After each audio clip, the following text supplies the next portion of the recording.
New tonight, a large ball of light caught on camera passing through the sky over Pawtucket.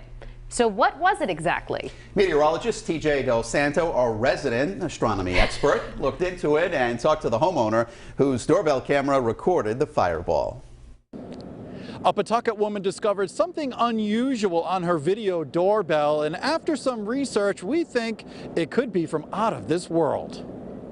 Video doorbells are great for safety reasons, but also apparently for spotting meteors. So I checked my Ring doorbell, and I seen a strange light in the sky. Kathleen Weaver-Saunders said she's never seen anything like this on her doorbell. And it lit up, looks like all of Pawtucket.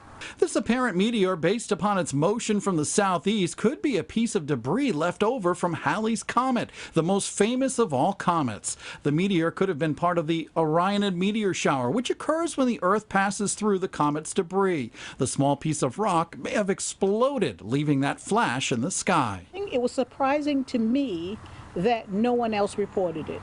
Now, obviously, they have the Ring doorbell for home security, but they're also trying to find out more information about another unwanted visitor to their property. There's a skunk that is in the neighborhood, and I was wondering if he was living on my property because every night the smell is just atrocious. While they try to figure out the next steps with the skunk, they're pretty excited as to what they captured on their doorbell. I feel kind of lucky that I experienced something like this because I have never experienced anything like that before. Whether or not it was a piece of Halley's Comet that showed up on that video doorbell, the Orionid meteor shower will be visible for the next few nights, of course, weather permitting. I'm TJ Del Santo, 12 News.